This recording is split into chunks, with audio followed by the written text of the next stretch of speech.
Hello students, good morning. BA final year की class में स्वागत है आप सभी का। और इसमें हम प्रादेशिक भूगोल पढ़ रहे हैं और अमेरिका के धरातलीय स्वरूप के बारे में जानने के बाद आज हम अमेरिका के अपवाह प्रणाली का अध्ययन करेंगे कि अमेरिका में जो अपवाह प्रणाली है, जो नदियों का जाल फैला हुआ है, वो किस तरह से है। तो अमेरिका देखो, नदियां हैं, ये जो अमेरिका है, अमेरिका के जो आर्थिक क्षेत्र में इन नदियों का बहुत महत्वपूर्ण स्थान है। नदियों के अलावा जो अमेरिका में महान झील क्षेत्र है, उनका भी अमेरिका की आर्थिक रूप से महत्वपूर्ण स्थान है, उन महान झीलों का भी। तो नदियों के किनारे देखो सभ्यताएं हैं, उनका विकास हुआ है, यानी मानव ने अपनी जो प्रोग्रेस है, अपनी उन्नति है, वो नदियों के किनारों पे ही की है। उसके बाद जो नदियां हैं अमेरिका की, इनके द्वारा विद्युत उत्पादन किया जाता है और जो सिंचाई का कार्य है वो भी इन नदियों द्वारा किया जाता है। यानी जो नदियां हैं वो अमेरिका के लिए बहुत महत्वपूर्ण है और अमेरिका ही नहीं बल्कि कोई भी देश हो, उसके लिए जो जल है वो महत्वपूर्ण है। और यही कहा गया है कि जल ही जीवन है। तो जब जल होता है तब सिंचाई भी होती है, औद्योगिक क्रियाएं भी होती है, पीने के लिए जल भी मिल पाता है। तो जो जल है वो महत्वपूर्ण है। और जो जलीय प्रणाली है अमेरिका की, उसे देखो 4 भागों में बांटा गया है। अटलांटिक महासागर की जल प्रवाह प्रणाली, प्रशांत महासागर की जल प्रणाली, अंतः प्रवाह प्रणाली और विशाल झीलों की जल प्रवाह प्रणाली। तो इन 4 क्षेत्रों में, 4 भागों में अमेरिका की जल प्रवाह प्रणाली को बांटा गया है। और यहाँ जो रोकीज पर्वत है वो भी यहाँ महत्वपूर्ण है, जहाँ से नदियां हैं वो प्रवाहित होती हैं। अपलेशियन पर्वत है, वहां से भी नदियां हैं प्रवाहित होती हैं। और जो अब नदियां हैं जो पश्चिम की तरफ बहती है वो प्रशांत महासागर में अपना जल गिराती है, और पूर्व की जो नदियां हैं वो अटलांटिक महासागर है, अंध महासागर है, वहां अपना जल गिराती है। तो नदियों में देखो 4 अपवाह प्रणाली है। जो अटलांटिक महासागर की जल प्रवाह प्रणाली है, इसमें 2 नदियां हैं वो मुख्य हैं। देखो मुख्य नदी तो मिसिसिपी है,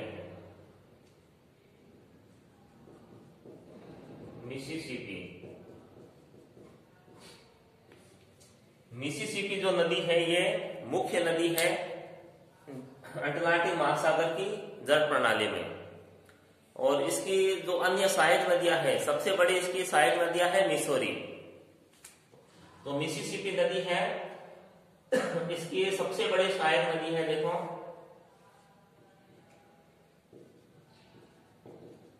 सबसे बड़ी सहायक नदी तो वो है मिसौरी। ठीक है, तो मिसिसिपी की सबसे बड़ी सहायक नदी है वो है मिसौरी। तो इसे मिसिसिपी मिसौरी भी कहते हैं, संयुक्त रूप से भी इसे बोला जाता है मिसिसिपी मिसौरी नदी से बोला जाता है। तो इन दोनों की कुल लंबाई 6437 किलोमीटर होती है। ठीक है, मिसिसिपी और जो मिसौरी नदी है, इन दोनों की जो संयुक्त लंबाई है वो 6437 किलोमीटर लगभग होती है। तो इस दृष्टि से ये विश्व की सबसे लंबी नदी होती है। लेकिन ये दो जब मिलती है तब इनकी लंबाई है सबसे अधिक है। और वैसे देखो आपको बताया है कि विश्व की सबसे लंबी नदी नील नदी है, नील नदी है जो देखो मिस्र देश है यहाँ स्थित है, अफ्रीका महाद्वीप में स्थित है मिस्र देश में। और उसके बाद जो अपवाह क्षेत्र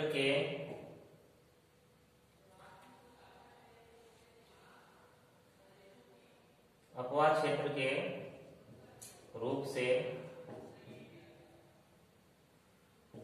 सबसे बड़ी नदी है, यह है अमेजन नदी। अमेजन नदी है वो जो अपवाह क्षेत्र के हिसाब से सबसे बड़ी नदी है। और लंबी नदी में मिस्र की नील नदी आती है, और अपवाह क्षेत्र में अमेजन नदी है, दक्षिण अमेरिका की नदी है, वो सबसे बड़ी नदी है। और भारत की सबसे बड़ी नदी लंबी नदी में नाम आता है गंगा नदी का। ठीक, तो मिसिसिपी और मिसौरी नदी है, ये अमेरिका का लगभग 2/3 भाग है वो कवर करती है। बहुत मतलब विशाल क्षेत्र है, विशाल क्षेत्र में ये प्रवाहित होती है नदियां। अमेरिका का 2/3 जो भाग है उसे ये प्रवाहित होती है, 2/3 जल को ये प्रवाहित करती है। देखो मिसिसिपी जो नदी है ये कनाडा की सीमा पर मिनेसोटा राज्य से निकलती है। मिसिसिपी कनाडा जो देश है वहां का एक राज्य है मिनेसोटा, कनाडा के मिनेसोटा से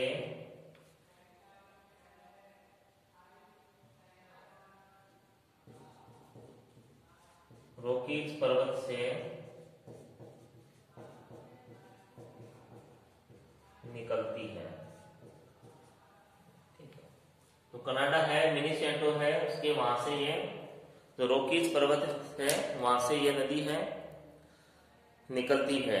और मैक्सिको की खाड़ी में ये नदी अपना जल गिराती है। जो मिसिसिपी नदी है ये अपना जल है मैक्सिको की खाड़ी में जल गिराती है। और मैक्सिको की खाड़ी है अटलांटिक महासागर का ही पार्ट है, जैसे हिंद महासागर है, अरब सागर, बंगाल की खाड़ी है वो हिंद महासागर के ही भाग है। उसी तरह से जो मैक्सिको की जो खाड़ी है वो भी अटलांटिक महासागर है, उसी का ही पार्ट है। वहां पे ये अपना जल है वो गिरा देती है। और उसके बाद जो मिसौरी नदी है ये भी रॉकीज पर्वत से ही प्रवाहित होती है, यानी रॉकीज पर्वत है उसी से ये नदी निकलती है। और मिसिसिपी और जो मिसौरी है,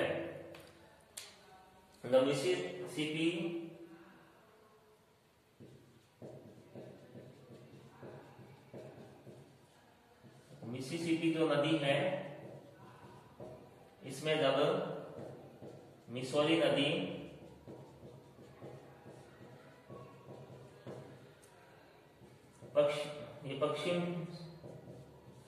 पश्चिम से प्रवाहित होती है मिसौरी नदी, और इसमें जब मिलती है पश्चिम से प्रवाहित, तो जो मिसिसिपी नदी है इसका जो जल है इसे मठमेला कर देती है, मठमेला यानी धुंधला कर देती है इसके जल को, क्योंकि ये पश्चिम से प्रवाहित होती है। और पश्चिम से देखो पश्चिमी जो क्षेत्र है महाद्वीपों के वहां मरुस्थल भी पाए जाते हैं, और मिट्टी का देखो कटाव अधिक होता है इस तरफ से। तो मिट्टी का जब कटाव होता है तो मिसिसिपी जो नदी है तो ये मठमेली हो जाती है, एक पानी है इसका रंग अलग हो जाता है। और जब पूर्व से ओहियो नदी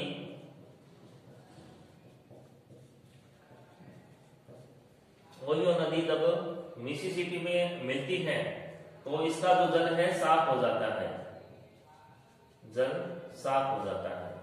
मिसिसिपी नदी है, इसका जल साफ हो जाता है जब पूर्व से आकर ओहियो नदी इसमें मिलती है। जो ओहियो नदी है यह अपलेशियन पर्वतमाला है, वहां से प्रवाहित होती है। और जो पूर्व में देखो एक हरा भरा क्षेत्र है, पूर्वी क्षेत्र है, वो हरा भरा क्षेत्र है, तो वहां से मिट्टी का अधिक कटाव नहीं होता है। तो ये नदी है अधिक मिट्टी अपने साथ नहीं लाती है। तो इस कारण से जो मिसिसिपी नदी है उसका जो जल है वो मटमैला नहीं होता है, बल्कि साफ हो जाता है। जबकि मिसौरी नदी है ये पश्चिम से प्रवाहित होती है, और जब इसमें मिलती है तो इसका जो जल है वो मटमैला हो जाता है।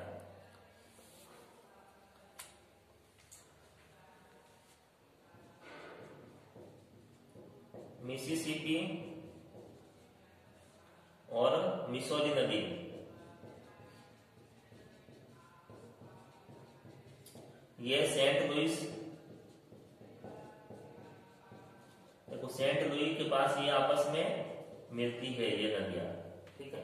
मिसिसिपी और मिसौरी नदी है सेंट लुइस में मिलती है, यूएसए में ही मिलती है ये नदियां।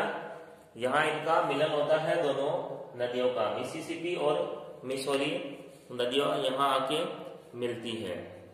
तो उसके अलावा कई नदियां हैं, इसकी सहायक नदियां हैं, जैसे अरकानसास और टेनेसी नदी। अब टेनेसी जो नदी है, अभी इस नदी पर जो बांध बने हुए हैं, टेनेसी नदी पर जो बांध बना है उसी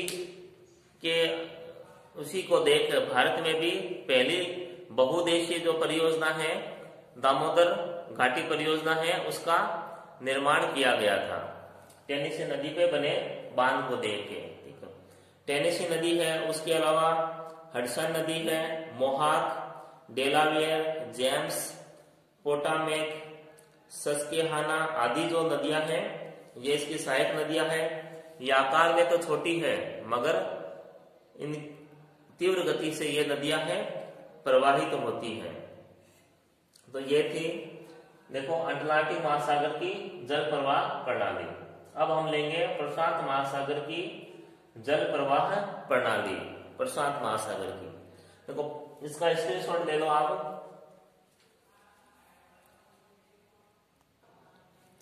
प्रशांत महासागर की जो जल प्रणाली है, देखो इसकी में प्रमुख नदियां आती हैं, एक तो कोलंबो,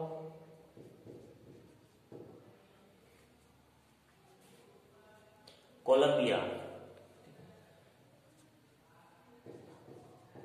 नदी, और सेकेंड नदी है इसमें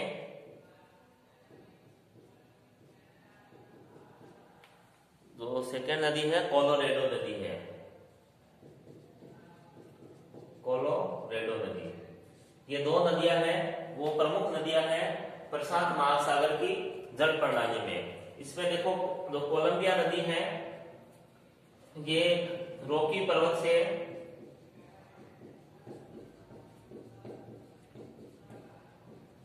निकलती है और प्रशांत महासागर में अपना जल है वो गिरा देती है, कोलंबिया नदी। ठीक है, उसके बाद है कोलोरेडो नदी। अब तो कोलोरेडो नदी है ये भी देखो रॉकी पर्वत है, रॉकी पर्वत से ये नदियां निकलती है, ठीक है। रॉकी पर्वत से ये निकलकर यूटाह और एरिजोना राज्यों में प्रवाहित होती है। यूटा और एरिजोना राज्य है वहां ये नदी प्रवाहित होती है, और उसके बाद ये नेवादा और कैलिफोर्निया की, नेवादा और कैलिफोर्निया के पूर्वी भाग में प्रवाहित होकर अपना जल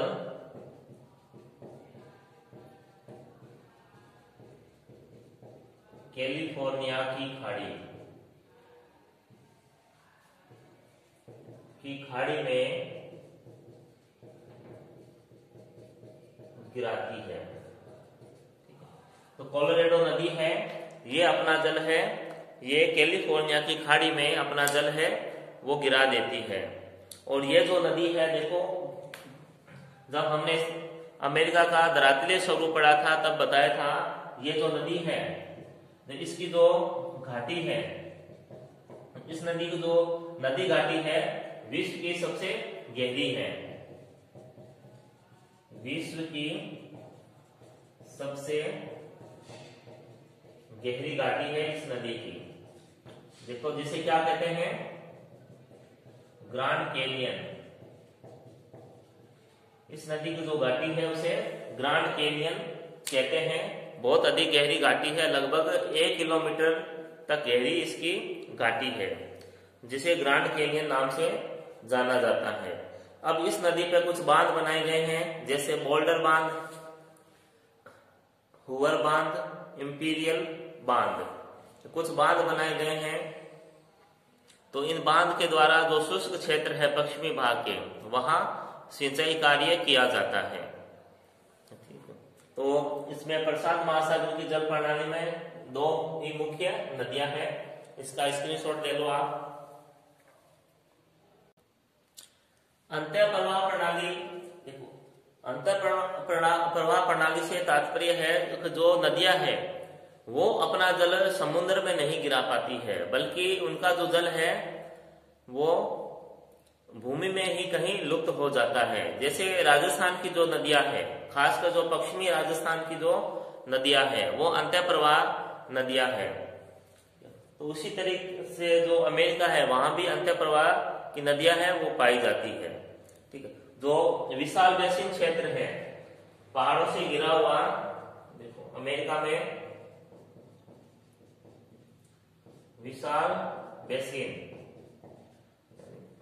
ग्रेट बेसिन जो क्षेत्र है, जो पहाड़ों से घिरा हुआ क्षेत्र है, वहां इस तरह की जल प्रणाली है वो पाई जाती है। तो जो नदियां हैं वो किसी भी मतलब ना तो प्रशांत महासागर में गिरती है ना अटलांटिक महासागर में, बल्कि उनका जो जल है वो कहीं भूमि में ही लुप्त हो जाता है। तो इसमें ये जो क्षेत्र है ये शुष्क क्षेत्र है और खारी पानी की जो झीलें हैं वो यहाँ अधिक हैं। और यहाँ जो नदियां हैं वो केवल वर्षा के दौरान ही प्रवाहित होती है, क्योंकि जब वर्षा होती है तभी नदियों में जल आता है और वो प्रवाहित होती है।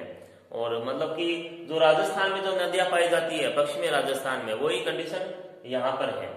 ठीक है, जैसे पश्चिमी राजस्थान है, यहाँ पर खारे पानी की झीलें भी पाई जाती है, जैसे सांबर है, डीडवाना है, लुणकरणसर है, ये झीलें हैं, खारे पानी की झीलें हैं। उसी तरह से यहाँ भी खारे पानी की झीलें पाई जाती हैं, जिनमें साल्ट लेक है, झील साल्ट लेक या खारे पानी की झील है, यहाँ सबसे बड़ी झील है यहाँ की खारे पानी की। तो यहाँ भी कई कुछ नदियां हैं वो यहाँ आके इसमें गिरती है। और यहाँ जो मिट्टी है वो भी नमकीन मिट्टी है यहाँ पे, क्योंकि खारे पानी की जो झीलें हैं वो यहाँ अधिक है। ग्रेट साल्ट लेक कहते हैं इसे, ग्रेट साल्ट लेक, खारे पानी की सबसे बड़ी यहाँ ये झील है यहाँ पे, और इसमें अनेक नदियां यहाँ आके गिरती हैं। तो उस नेक्स्ट है विशाल झीलों की जल प्रवाह प्रणाली। विशाल झीलें, देखो 5 झीलें हैं, आपको बताया था कनाडा की सीमा पर स्थित है। 5 झीलें हैं, Michigan, superior,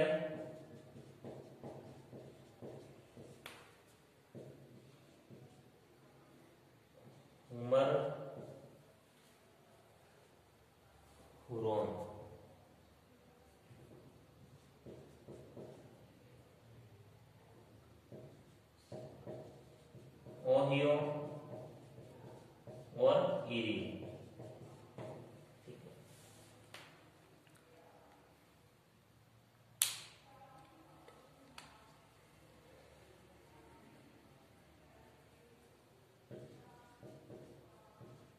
Ontario, Michigan, superior, Huron, Ontario और ईरी, ये 5 जिले हैं। तो इन्हें महान झील क्षेत्र कहते हैं, महान झील क्षेत्र या प्रदेश इन्हें कहते हैं। और आपको बताया था केवल जो मिशिगन जो झील है यही यूएसए में प्रवाहित होती है, बाकी ये जो चारों जिले हैं ये देखो कनाडा और यूएसए, ठीक है, दोनों में ही प्रवाहित होती है। केवल जो मिशिगन जो झील है, मीठे पानी की झील है, ये ही केवल यूएसए में यहां प्रवाहित होती है। और सुपीरियर झील है विश्व की सबसे बड़ी मीठे पानी की झील है।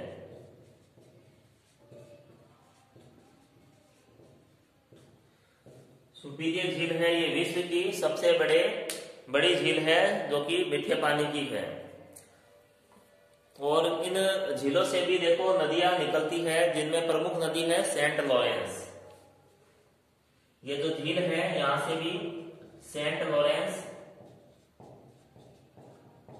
नदी है वो प्रवाहित होती है। और अपना जो जल है ये नदी अटलांटिक महासागर, अपना जो जल है ये अटलांटिक महासागर में गिराती है। सेंट लॉरेंस नदी है जो कि ये जो महान झीलें हैं यहाँ से ये प्रवाहित होती है। ये झीलें कनाडा और यूएसए के बॉर्डर पे स्थित हैं। कनाडा और यूएसए दोनों में ही इनकी स्थिति है, लेकिन जो मिशिगन झील है वो केवल यूएसए में ही प्रवाहित होती है, ना कि कनाडा में। उसके बाद देखो नदियों का महत्व है। नदियों का बहुत बड़ा महत्व है, आर्थिक दृष्टि से बहुत अधिक महत्व होता है, क्योंकि उद्योग धंधों के लिए जल, कृषि के लिए जल, पीने के लिए, किसी भी कार्य के लिए जल की आवश्यकता पड़ती है। और अमेरिका में लगभग 80 लाख हेक्टेयर क्षेत्र पर इनके द्वारा सिंचाई होती है। उसके अलावा नदियों पर कई बांध बनाए गए हैं और लगभग 170 जो बांध है वो लगभग है 170 बांध और जलाशय